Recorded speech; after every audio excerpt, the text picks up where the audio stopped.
else around when it comes to a detail. It instantly reminds of Red Dead 2's store robberies, where you could actually see the shopkeeper's cash and take it manually. And if you look around that same shop, near the exit sign, there's a small detail that might have gone unnoticed, a sign that literally says alien activity in area. Now, knowing Rockstar, that's probably not just a throwaway joke. They've had a long history of hiding UFOs and alien-related Easter eggs in their games, from GTA San Andreas all the way to RDR 2. So yeah, this might be our first hint that something weird is hiding out in Leonida too. Raindrops are finally a thing, and that's huge. It was one of the big immersion breakers in GTA 5 unless you had graphics mods installed. You could see the rain, but not on the cars. And now in GTA 6, it looks like that's been fixed, at least visually. Hopefully it's not just some overlay texture and we actually get animated droplets reacting to the environment. And speaking of realism, vehicle windows are finally looking properly dirty. GTA 5 didn't really nail that, but one of the new screenshots shows a truck windshield covered in grime,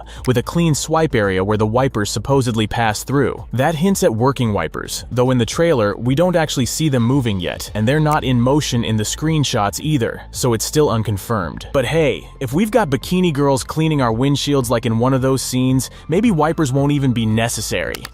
Clothing customization is getting seriously detailed because it looks like you can literally choose whether your necklace goes under or over your t-shirt. And while rewatching trailer 2, I couldn't help but notice how clean it all looked. No weird glitching, no necklace breaking through clothing, nothing breaking immersion. For anyone who's played older Rockstar games, you know that's not something to take for granted. Based on what we see in the trailer, it looks like rain might finally be location-based instead of just covering the whole map at once. In the first shot, you can spot heavy clouds gathering on the horizon, and it actually seems to be raining in that distant area, while the rest of the scene stays dry. If that's what Rockstar's doing, and rain only happens where the clouds are, that would be such a game changer. And honestly, it's very likely. Red Dead 2 had this exact mechanic. You could see dark skies and rainfall in the distance, head toward that spot, and eventually the weather would shift around you. That game came out 7 years ago, so imagine how far they've taken it now. We're probably in for some really dynamic, unpredictable weather in GTA 6. And while we're on the topic, volumetric clouds are clearly part of the visual leap in GTA 6. It's a massive upgrade from GTA 5's old flat 2D clouds. But to be fair, that was kind of expected after Red Dead 2 already pulled it off years ago. What's really exciting though is that the Chromatics team, a graphics mod project I've been supporting for a while now, just gave me a sneak peek at their own volumetric clouds in GTA 5 Enhanced. And honestly, they look insane. Fully customizable, beautifully lit, and way beyond anything we've seen in GTA 5 before. And that's just one part of what Chromatics is doing. The mod also includes improved ray-traced reflections on buildings and puddles across the map, high-quality road textures, better vegetation models, and a whole lot more. The progress they're making every month is seriously impressive, so definitely check out their work and show them some support. You'll find the link in the description and the pinned comment below. And since we're still on the graphics grind, check out this insane moment during the car chase scene. The light from the headlights actually reflects off the rear view mirror and casts a soft glow onto Lucia's face. You can literally see the shape of the mirror in the reflection. That's such a subtle detail, and most people probably wouldn't even notice it while playing, but that's exactly what makes it so impressive. There's something interesting about the time 11:08. It shows up twice, once on a wristwatch during the robbery scene, and again on a phone in one of the official screenshots. What's weird is that the robbery scene clearly takes place during the day, while the phone screenshot shows night. Some people started throwing theories around, like maybe it hints at an original pre-delay release window on November 8th, 2025, or a possible delay to the same date in 2026. But honestly, it's probably just a coincidence. One is likely showing AM and the other is PM, and we can pretty much rule out it being a fixed prop time. Other screenshots show different times on watches, which means in-game time probably affects them. And yeah, considering they even animated beer bubbles like I showed in the last video, I wouldn't be shocked if every watch in the game is fully dynamic too. Rockstar clearly isn't messing around when it comes to environmental details. They've got electronic devices properly plugged into wall outlets, and even the fuse boxes show fully modeled wiring. Nothing is just painted on. One detail that stood out is the doorbell wiring at Jason's house, which looks like it's been cut at the base. Whether that's just background detail or something we can interact with is unclear, but imagine if we could actually shoot the fuse box and cut power to a house. That would open up some wild possibilities for home robberies, like causing a blackout, slipping inside with night vision, and taking control of the situation without anyone seeing you coming. That would be next-level stealth gameplay. Not everything in the trailer is flawless, though. Some people have already pointed out a few technical quirks, like Mike York, a former Rockstar developer, who mentioned in his trailer reaction that Jason's hand movements don't fully sync with the steering wheel. There's a slight delay, like the wheel turns before his hands actually move. Now, Rockstar did say that Trailer 2 is a mix of cutscenes and gameplay, and this moment looks like it could be from gameplay. So yeah, it's a small thing, and probably something that'll get polished before release. But it shows that even with all this insane detail, not everything is perfect just yet. And by the way, in that same driving scene, if you look closely, there's an NPC casually carrying her dog in her arms. That's something we haven't seen in previous GTA games, cause sure, we've had dogs before, but not interactions like this.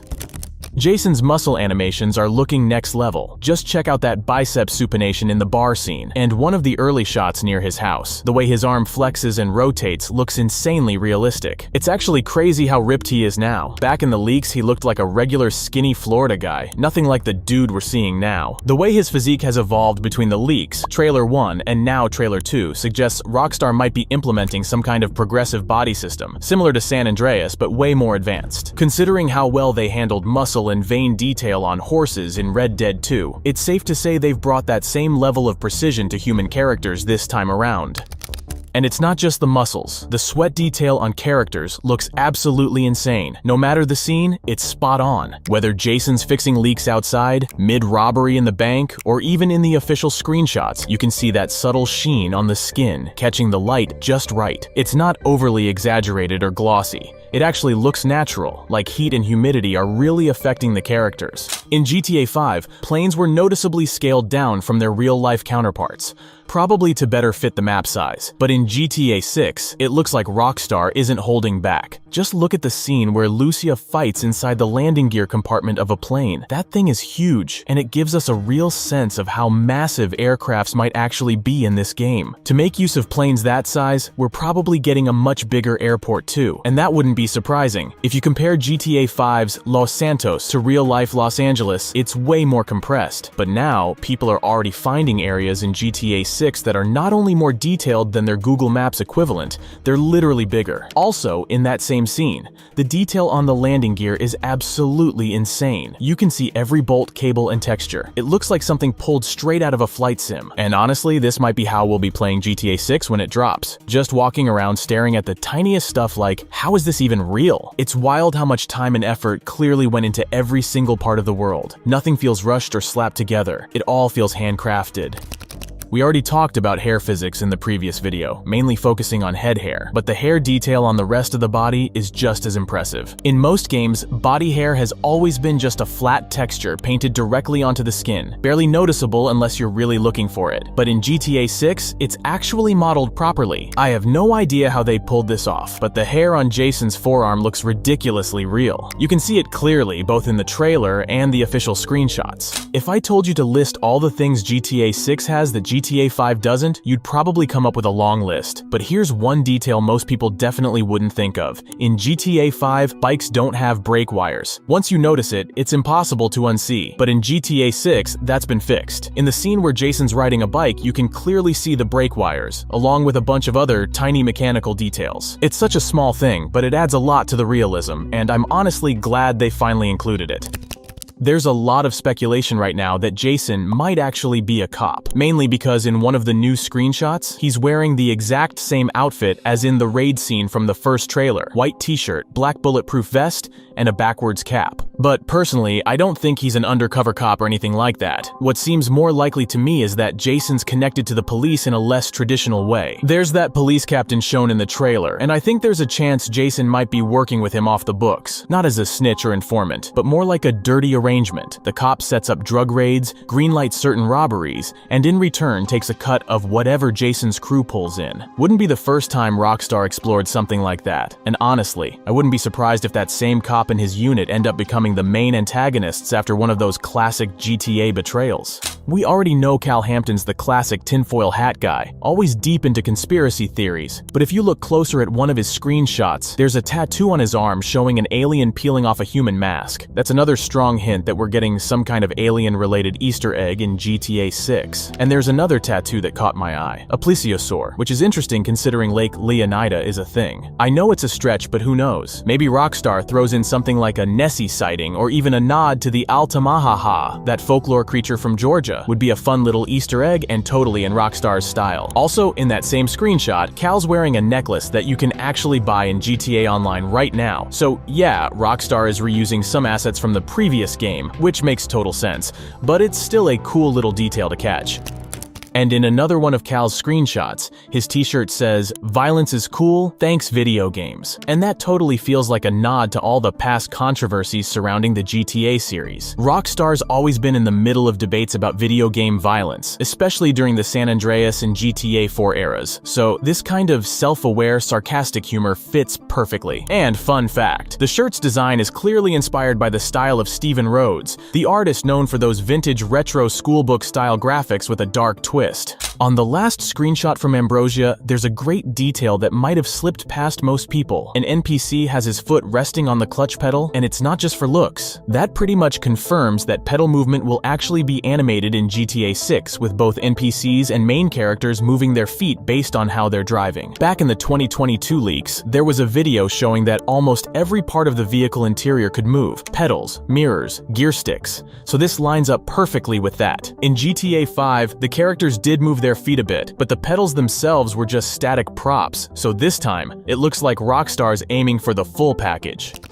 In one of the Vice City screenshots, there's a really interesting ambient event playing out. Two NPCs are ditching a car while three police officers are chasing them down. One of the suspects is surrendering, hands up, while the other, in a white t-shirt and backwards cap, is taking off on foot. That might sound like a small thing, but it could be a sign that police interactions with NPCs are actually back. This was something we saw in GTA 4, but it was pretty much absent in 5, where cops only really reacted to the player. It reminds me of that moment in Trailer 2 where Jason drives past a sidewalk scene with uniformed officers and what look like plainclothes detectives confronting NPCs. If Rockstar's building out a more dynamic AI system where police can respond to crimes committed by NPCs too, that's a massive step forward for immersion. It honestly gives me Watch Dogs 2 vibes, where you could call the cops on random civilians and get all kinds of different reactions. Some would run, some would resist, some would just give up. And this lines up with that old Take-Two patent too, the one about NPCs having deeper personalities. Stuff like brave or coward, combative or submissive, even aggressive driver traits. It makes me wonder if events like this won't be fully scripted, but instead change depending on who the NPCs are. Like maybe next time both suspects surrender, or both flee, or one pulls a gun and tries to fight the cops. And while we're on the topic of random events, there's another small moment that really stood out to me. In the first-person driving scene with Jason, if you look to the left, you'll see a group of construction workers. Two of them are leaning on a car, glued to their phones. One guy is cutting the grass, and another one looks like he's raking it. We already knew from the leaks that GTA 6 was going to have a ton of ambient world events and background activity, but I didn't expect them to look this realistic. And here's yet another reminder of just how much the models and textures have improved compared to GTA 5. In one of the Ambrosia screenshots, you can spot actual 3D road reflectors on the bottom left, something that in GTA 5 was just a flat texture baked into the road. And look at the leaves scattered along the sides of the road. They're not just part of the texture either. Trailer 1 already showed us that those leaves will react realistically when we drive through them, lifting into the air from the wind. One of the Reddit users pointed out a really interesting detail in the car wash screenshot. We get a closer look at a vehicle's interior, and on the dashboard screen, there's a menu with a few options. One of them is labeled Assist Functions, with an icon of a steering wheel. That could be a hint at some kind of self-driving feature coming to 6, similar to what we had in 5 with taxis. And even more interesting, Red Dead 2 had a basic auto ride feature, where you could let your horse follow the path and just enjoy the scenery in those gorgeous cinematic shots. Now, for those thinking the monitor is just a non-functional background detail, here's the catch. The exact same screen shows up again in a completely different vehicle interior, in the screenshot where Raul is behind the wheel. Unless it's just placeholder UI, the fact that Rockstar kept it consistent across different manufacturers could mean it's part of a new standardized system. Maybe this replaces the classic minimap or phone GPS in newer cars, while older vehicles still rely on your phone to navigate. We also got a glimpse at something you definitely wouldn't expect to be a feature: varied nail length. In one screenshot, Lucia's nails are noticeably shorter than in another. That once again proves that Rockstar's taking character customization to another level. There's a good chance we'll see nail salons placed across the map, and they'll likely be enterable, just like barbers or tattoo shops in previous games. So, yeah, it looks like we'll be able to customize Lucia's nails, shape, color, maybe even designs. I doubt the nails will grow over time like hair or facial stubble, but the fact that they bothered with multiple nail lengths at all is wild. There's also that screenshot of Jason fishing, and honestly, I don't